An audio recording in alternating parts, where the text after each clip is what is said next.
A cartoon that looks like it's for kids, telling a story usually reserved for adults, never pulling punches when it comes to the realities of space war, the action on the front lines, the cost of conflict, and the tragedies that paved the way. A harrowing advertisement for a bunch of really cool toys, and somehow, Robotech returned. Hi, I'm Dan Larson, and this is the history of Exo Squad.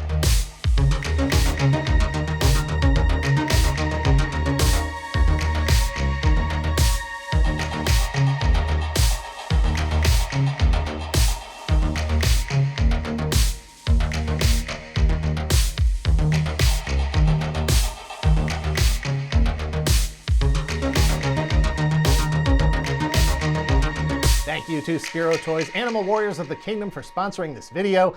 Click the link in the description below to place your order today. Animal Warriors of the Kingdom Primal Series is a brand new line of 6-inch scale collectible action figures from Spiro Toys, brought to life in April of 2021 by a wildly successful Kickstarter campaign in the support of backers like me. Inspired by characters from Spiro's Animal Warriors of the Kingdom comics, each figure features premium sculpting and detail with 27 points of articulation. Each figure includes 3 weapon accessories and comes in a window box for you collectors who like to see what you're getting before you open it. These figures are great for people who already love Animal Warriors of the Kingdom and action figure collectors in general, kids, parents, titans of industry, authors, ice cream cake vendors, and everyone in between. Give in to the fear of missing out and order your figures today at BigBadToyStore.com before the figures ship in October. Stay up to date with all the news about Animal Warriors of the Kingdom by following Spiro Toys on Instagram and through their website at www.awok.fun. And thanks again to Spiro Toys Animal Warriors of the Kingdom for sponsoring this video. We have covered Exo Squad before back in 2017, but there was a whole lot of information left out, questions unanswered, heck, questions not even asked. We're doing it again to tell a more comprehensive story about a revolutionary animated series with as much intrigue behind the scenes as there is in the series itself. Exo Squad is a 52-episode animated series that originally aired over 2 seasons in the US from September of 1993 to November of 1994. It deals with all the things you would expect a kid's cartoon to deal with: war, slavery, terraforming, pirates, revolution, death, revenge, cloning, entertainment, journalism, the legacy of 90s fashion, World War II, and mullets. Exo Squad takes place around 100 years from now, during a period of unprecedented human peace and prosperity, an age without hunger or want, after humans successfully expanded their reach to the next closest planets in the solar system, Venus and Mars. Terraforming these planets was made possible through an incredible scientific achievement, genetic engineering, and a horrible crime, slavery. The Neosapiens are a species of genetically engineered, blue-skinned, intelligent bipeds designed to withstand the harsh environments of otherworldly atmospheres. Incapable of reproduction, they were manufactured to do the work that humans couldn't or wouldn't do. Are we the baddies?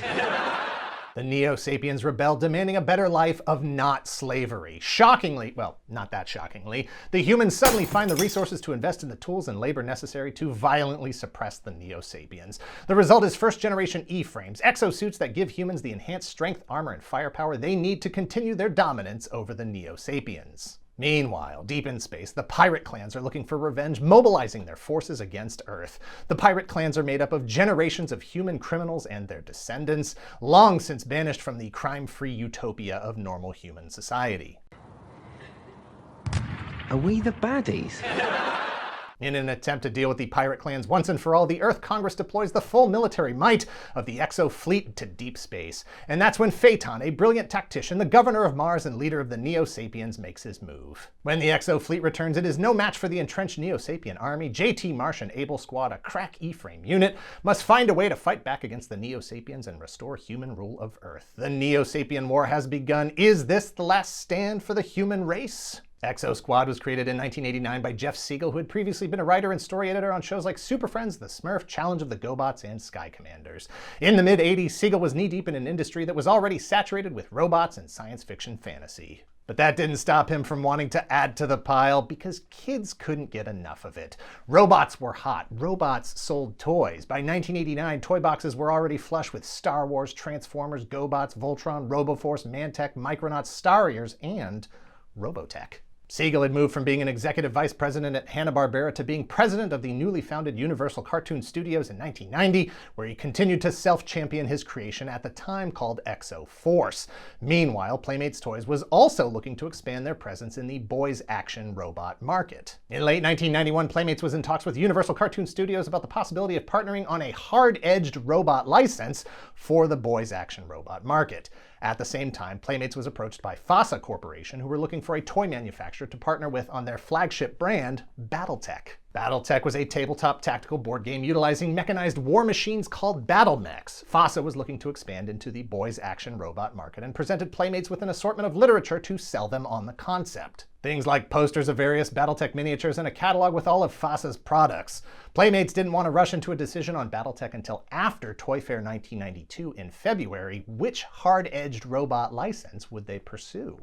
With growing impatience in January 1992, FASA offered Battletech to Tyco Toys with a similar package they had presented to Playmates. In March, after Toy Fair, Playmates requested more Battletech materials from FASA. In April, according to court documents, which we will come back to, Playmates was actively developing mech designs for, quote, a very high priority project involving the construction of a large robot with tons of firepower. They wanted the robot to be humanoid in the fact that it would have arms and legs and a head area. Back at Universal Cartoon Studios, by mid-1992, Exo Force was well into development with a full Bible of characters, themes, and conceptual renderings for the humans, the Neosapiens, and various E-frames. Will Mineo was brought on board during a break in the production of Saban's X-Men animated series ahead of its premiere in October. Will was a veteran of animation, and more specifically, animation that was developed to sell toys. When he arrived at Universal Cartoon Studios, nearly all of the development work had been done. What was left was refinement. Mineo would be responsible for developing the concepts in the Exo Force Bible into actual characters,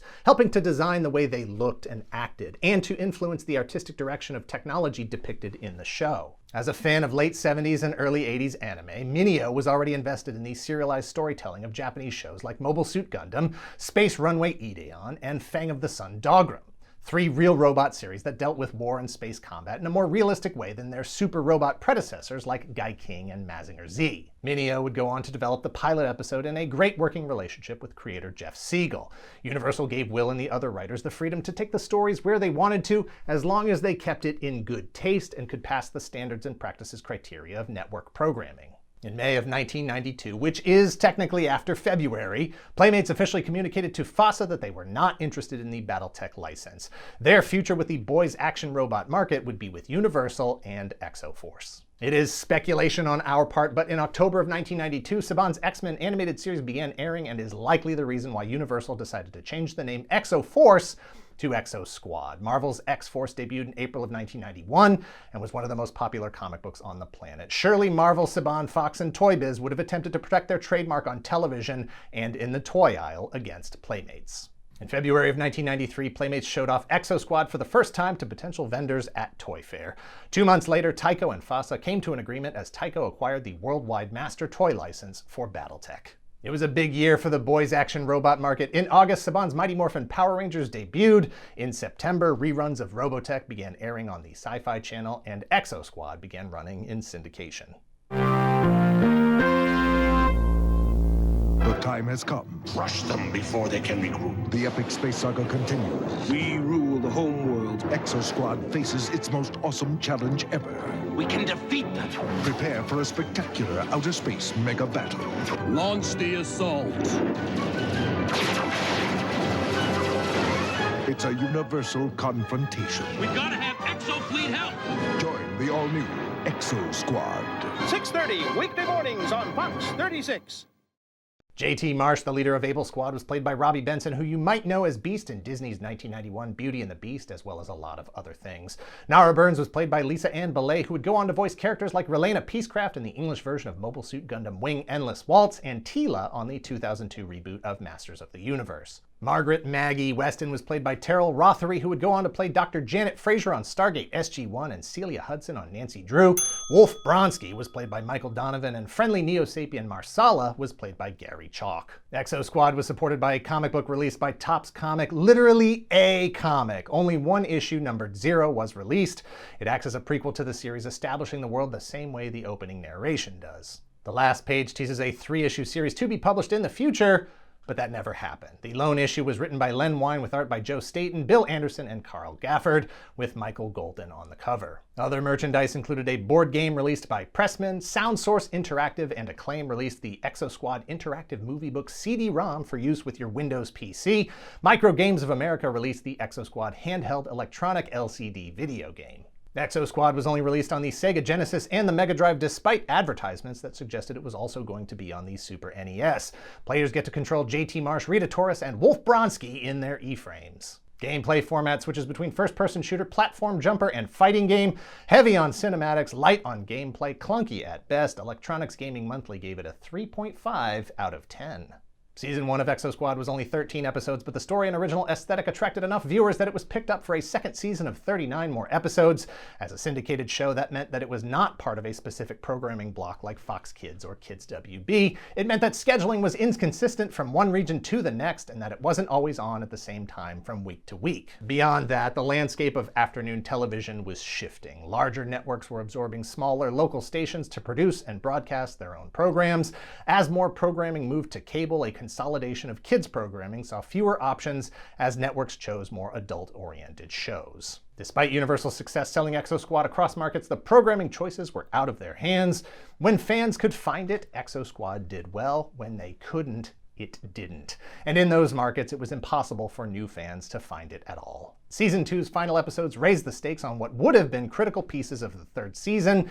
Deep in space, JT Marsh is helping to dismantle the pirate clan's base on the planet Chaos when he encounters some strange alien spacecraft, aliens that had been hinted at throughout the course of Season 2. The strange alien spacecraft either destroys, displaces, or steals the entire planet. Hard to tell exactly what happens. The important thing is that it demonstrates the immense power that these aliens have and that they are likely a threat to the homeworlds who have only just begun to settle into a post-war life. According to Michael Eden, story editor for Season 2, general discussions were happening for an expansion of the Exo Squad universe and the brand. Season 3 was being considered alongside a potential spin-off called Exo Pirates and a feature film being championed by original creator and Universal president Jeff Siegel himself. Exo Pirates would have answered the question as to what happened to Planet Chaos at the end of Season 2, following the members of the Exo fleet who were on Chaos when the aliens displaced it to another dimension, or maybe just across the universe. Exo Pirates would have built up the dramatic return of the planet and those members of the Exo fleet back to the regular universe just in time to help turn the tide in the battle against the new alien invaders. The potential movie was even less developed. Universal executives wanted to see an untold tale from the Neosapien War. The regular writers wanted to move forward. Playmates released Exo Squad toys beginning in 1993. Each of the main characters and their E-frames are represented. Like G.I. Joe, the file cards on the packaging for the toys provides a wealth of information to help flesh out the mythology. Figures were smaller than G.I. Joe, but similar articulation. E-frames and vehicles are highly detailed with ample play features, including launching missiles, removable fusion packs, a cyberjack that can connect to the figure, stickers that allow you to customize the battle damage, blueprints, ID cards, and more. There were light attack vehicles, Space Series fighters, Neosapien warriors, jump troops, mini Exo Command battle sets including the Resolute Warhanger, Vesta Spaceport with smaller versions of the figures and E-frames, and even a Micro Series Resolute warship with micro-sized versions of JT Marsh's E-frame. And then, Robotech. It is possible that there was going to be an in-narrative reason for adding Robotech to the line. We may never know for sure. What we do know is that the Exo Squad rebranding and re-releases of the Robotech toys use the same molds as the Robotech toys that were released by Matchbox a decade earlier in 1985. With minor updates to coloring and decals, if nothing else, it was a treat for Robotech fans to be able to purchase the toys in some cases for the first time. The aesthetic design of Robotech was close enough to Exo Squad for reasons which we will get into now. I'm going to do this as quickly as possible. If you want more details, we have already produced a 5-part series on the history of Robotech and a video on the history of Battletech as well. The short version. Robotech was created by Harmony Gold in association with Tatsunoko Productions in 1985 as a US adaptation and amalgamation of 3 Japanese animated series. 1982 Super Dimension Fortress Macross, 1984 Super Dimension Cavalry Southern Cross, and 1983's Genesis Climber Mospeada. At the time, several non-Japanese companies claimed to own copyrights to various elements of Macross, including Revell, Hasbro, Matchbox, Harmony Gold, and FASA, each claimed seemingly as valid as the next. Each company willing to go to different legal lengths to prove that they had a valid claim. The legal fights between Hasbro and Harmony Gold over decades are both legendary and stupid. In 1984, FASA released Battle Droids, the game that would become Battletech after Lucasfilm laid claim to the word droid. Battle Droids included designs from Macross, including the Valkyrie, that had been licensed to FASA by 20th Century Imports. Shortly after, Hasbro released a redeco of a Valkyrie toy called Jetfire as part of their Transformers line in 1985. Harmony Gold infamously took legal action to enforce their claim to everything Macross related in the US. That same year, Harmony Gold partnered with Matchbox to release some existing Macross toys under the Robotech name and produce completely original toys based on the designs from Robotech, from Macross. Action figures, robots, playsets, and a full-size Valkyrie that the human action figures could fit in. Just about everything but the actual specific Valkyrie toy that Jetfire was made from, because technically they did not actually own that. Matchbox was new to action figures, so the toys weren't quite up to the standard of other action figure lines. Distribution was shaky, so they weren't available in all markets. The shelves were flooded with more popular toys from more popular shows. Matchbox's Robotech shelf life was brief. Jumping forward to 1992, while Playmates and Tyco were both talking to FASA about potentially producing Battletech toys, Universal Plastic Toys Company sold Matchbox to Tyco.